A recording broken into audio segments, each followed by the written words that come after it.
stepfather raised me after my father passed away, but her kids bullied me and he's eventually cut me off.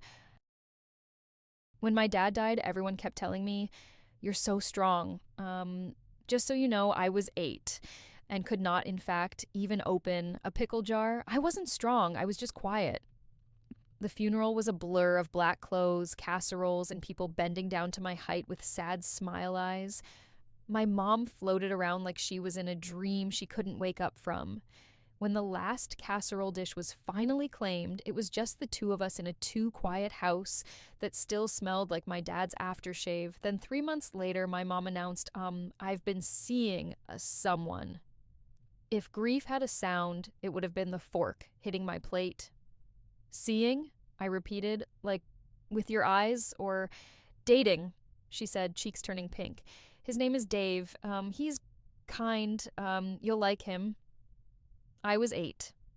I did not want kind. I wanted my dad.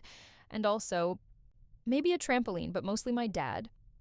The first time I met Dave, he came over with flowers for my mom and a Lego set for me. Strategic move. I respected it. He was tall, with a receding hairline he tried to hide with creative combing and laugh lines around his eyes. He knelt down so we were face to face. "Hi, Mia," he said. "Your mom's told me a lot about you. I hope she hasn't revealed my secret identity." I blinked. "You have a secret identity?" "Whoops," he said. Forget I said that. That was it. I was in. I built the Lego spaceship while he and my mom talked on the couch. Every so often he'd ask me if I needed help, and every so often I'd tell him no because independence and all that. When I finally clicked the last piece into place, he applauded like I'd just solved world peace. "Very impressive," he said. "If I ever need a spaceship, I know who to call." You can't call me," I said seriously. "I don't have a phone." "Then I'll send a carrier pigeon," he replied. I tried very hard not to smile. Dave moved in the following spring.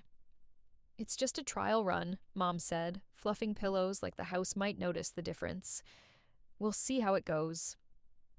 By summer, trial run had turned into your stepfather, and there was suddenly a new toothbrush next to mine and a new pair of shoes by the door. Along with Dave came something else, his kids. Just for summer," he said, like admitting he had seasonal allergies. "They live with their mom most of the year. We thought it would be good for everyone to get to know each other." I nodded like an adult on a talk show. Inside, I was panicking. The only thing worse than grief was group projects. There were 2 of them. Chloe was 12, which in kid years meant ancient and terrifying. She had perfect braids, perfect nails, and the impressive ability to raise one eyebrow. Her little brother, Tyler, was 10, a perpetual motion machine who talked like someone had him on a podcast no one else could hear.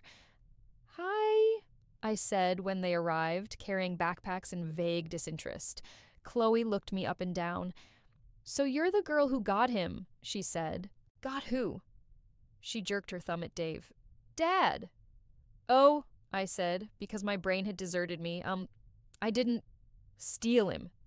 "Sure," she said, "if you say so." Tyler poked a framed photo of my dad on the wall. "Is that your real dad?" he asked. "Yeah. Where is he?" "Tyler," Chloe snapped. "What? I'm just asking." "He died," I said quietly. "Oh," Tyler said, shifting. "Sorry." Chloe gave me a look I couldn't read, then rolled her suitcase down the hall. That was the first day. It went downhill from there. Blended family life, in case anyone's wondering, is like trying to mix oil and water with a spoon and a lot of optimism. At first, Dave tried so hard you could practically see the effort sweating out of him. "Game night," he'd announce, holding up a board game no one had asked for. We'd all sit around the table. Mom would pick the thimble, I'd pick the dog, Tyler would pick the car, Chloe would pick her phone. "Chloe," Dave would say, "phone's away." She'd sigh, put it face down, and still somehow manage to win. Little comments started popping up like weeds. "Must be nice being the only one here all year," Chloe would mutter. Tyler would accidentally knock over the picture of my dad. "Oops! Butterfingers?" If I sat next to Dave on the couch, Chloe would squeeze in on his other side and wrap her arm around him like a flag staking a claim. If I told a joke that made him laugh, Tyler would immediately tell a louder one. At first, I thought I was imagining it. Then I overheard them in the hallway one night. She calls him Dad, Chloe whispered. So? Tyler said. He's our dad. Mom says he's allowed to be other people's dad, too. There was a pause. Well, Chloe said. Mom also says he shouldn't have left, so. Silence. I stood there holding my toothbrush, realizing with a slow, creeping horror that I wasn't the only kid who felt replaced. The bullying didn't start with something big. It started with little tilts of reality. Mia, Dad said we could watch our show, Tyler would claim, grabbing the remote. I'm in the middle of my movie, I'd protest. Yeah, but we barely see him, Chloe would say. You see him all the time. And if I complained, I was too sensitive. If I stayed quiet, I was being weird. Once I came into my room and found my favorite stuffed penguin missing. After an hour of searching, I found it floating face down in the toilet. I stood there staring at it, dripping and pathetic, and something in me just cracked. Who did this? I yelled. Tyler appeared in the doorway, chewing a cookie. Wow, he said. Penguin can't swim? That's disappointing. You put him in there. How do you know? He sing-songed. Because Mom and Dave wouldn't. Maybe your mom did, he said lightly. Maybe she's tired of your baby toys. I threw the penguin at him. It hit his shoulder with a sad, wet smack and slid down. He gasped. I'm telling Dad you attacked me. I laughed, this sharp, disbelieving sound. Attacked you? With a stuffed animal? His eyes went wide. You admit it? He ran off before I could say anything else. 10 minutes later, I was sitting at the kitchen table staring at a knot in the wood while Dave looked disappointed and Tyler sniffled dramatically beside him. Mia, Dave said, did you throw your toy at Tyler? I found it in the toilet, I said. That's not the question. Yes, I admitted, because lying felt worse. You can't throw things at people, he said. You know that. What about him putting it in the toilet? I shot back. Is that okay? Tyler widened his eyes. I didn't. I just found it there. You literally just... Enough, Dave said, voice firm. I wasn't there. I can't prove who did what. But I did see you throw the toy, so that's what I'm addressing. It was technically fair. It also felt wildly unfair. Chloe leaned in the doorway, arms crossed, watching like it was a show she'd already seen the ending of. Later, when I passed her in the hall, she murmured, You can't win, you know. There's 2 of us and 1 of you. I didn't respond. I just went to my room and shut the door, suddenly very aware of how small it was. By the time I was 13, I could predict every argument before it started. Dad, Mia used my shampoo again. No, I didn't. Why would I lie about shampoo? Mia, just ask next time, okay? I didn't. Mia. Or, Dad, she said Mom drove you away. I didn't say drove you away. I said maybe it wasn't all your fault. Why are you insulting our mom? I'm not. Mia, that's enough. Every time it was like I was trapped in a story someone else had written and the ending had already been highlighted. In the middle of all this, Dave was still... Dave. He taught me how to change a tire. He sat through my school band concerts and cheered like I was headlining a festival. When I forgot my science project, he drove it to school and mouthed, "You got this," from the doorway. The problem wasn't that he never chose me. The problem was that he seemed to think he could keep choosing everyone, and the math would somehow add up. When I was 15, the dam finally broke. We were in the kitchen. I was doing homework. Chloe and Tyler were scrolling through their phones, occasionally snickering at whatever mysterious teenage content had their attention. Mia, Chloe said suddenly, did you tell your friend that Dad loves you more than he loves us? I looked up, baffled. What? No. She posted it, Chloe said, spinning her phone around. There it was, a comment under my friend's picture. At least Mia's got a stepdad who actually cares about her, LOL. I hadn't written it. My friend had, but it didn't matter. See? Chloe said, you've been saying stuff. I haven't, I said, heart pounding. You can ask her. She just thinks... She thinks because you told her, Chloe snapped. Tyler chimed in. You're always hogging him, always, like we don't exist. I live here, I protested. You come twice a year. Oh, so we're visitors now, Chloe said. Does that make this your house? I didn't say that. You didn't have to, she shot back. Dave walked in, right on cue, like he'd been summoned by tension. What's going on? He asked. Chloe thrust the phone at him. Your little favorite has been telling people you love her more. I swallowed. That's not what... Mia? Dave asked. My friend wrote that, not me, I said. I never said... But you didn't correct her either, Chloe cut in. You just let it sit there. I didn't even see it until now. You probably loved it, Tyler muttered. I did not. Hey! Dave's voice boomed louder than I'd ever heard. We all froze. He rubbed his temples. I can't keep doing this. Every time you're together, there's a new drama. I'm exhausted. We're exhausted too, Chloe said quietly. We didn't start it, Tyler added. I stared at Dave. You know that's not true. You know it. His eyes flicked from me to them, back to me. I could see the war in his face, the desperate wish that we would all just magically get along and make his life simple again.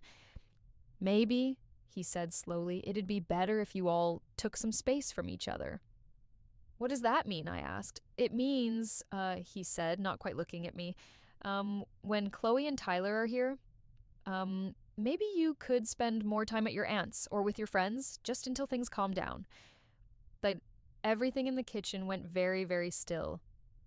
So when they're here, I said carefully, I have to leave my own house. I'm not kicking you out, he said quickly. I'm just suggesting... You're suggesting I not be here when your real kids are? He flinched. Don't say real kids, but you're my kid too. Like, it doesn't feel like it, I said.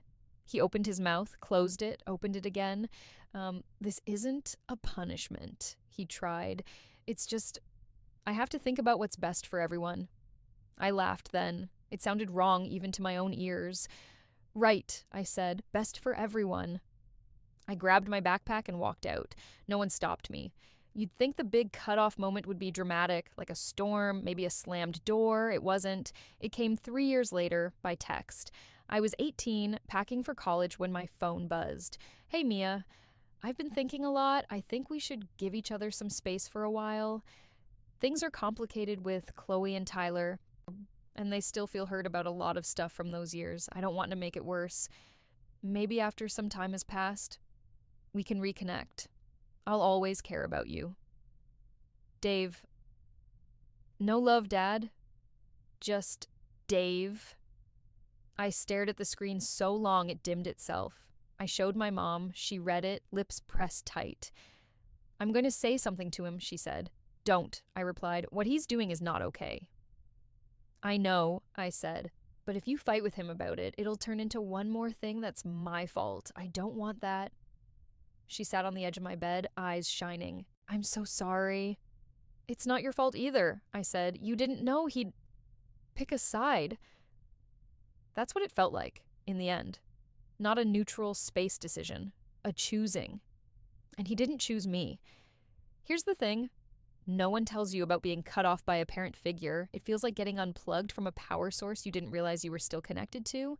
For the first few months at college, I kept reaching for my phone whenever something happened that reminded me of him. My car battery died.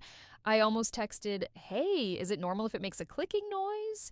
I got a B+ in statistics, a miracle of numbers. I almost sent, guess who didn't fail math? I walked past the campus Lego Club sign and thought he'd love this. Then I'd remember the text, the space, the her kids win policy, and I'd put my phone away. I made friends. I joined a club. I learned how to change my own oil and open my own pickle jars. Thank you very much. I also went to therapy because apparently I had a lot to unpack.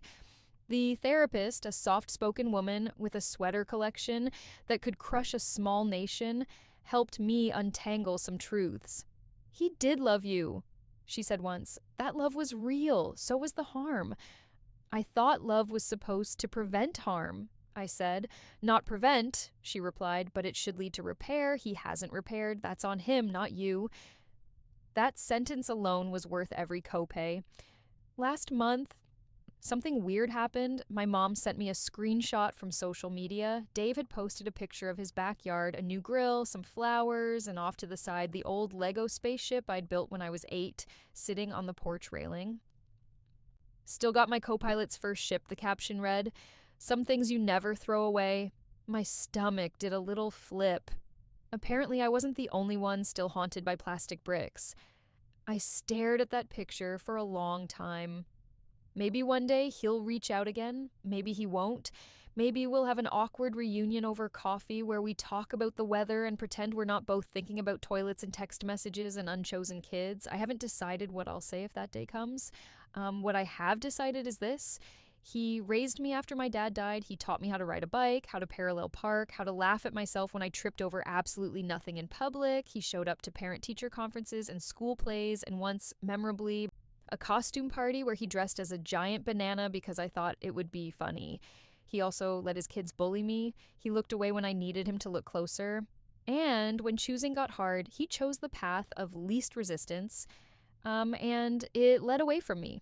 Both things are true, so when people ask about my family, I say, I had a dad who died, and I had a stepdad who taught me some important things, mostly what I deserve from the people who claim to love me. I usually leave it at that. If they push, I say it's complicated and make a joke about writing a book someday. But late at night, when it's just me and the humming of the fridge and the echo of old memories, I look back at that little girl with the Lego spaceship and the too big grief. And I tell her silently, you were never the problem. You were always worth choosing, even if some people couldn't see it.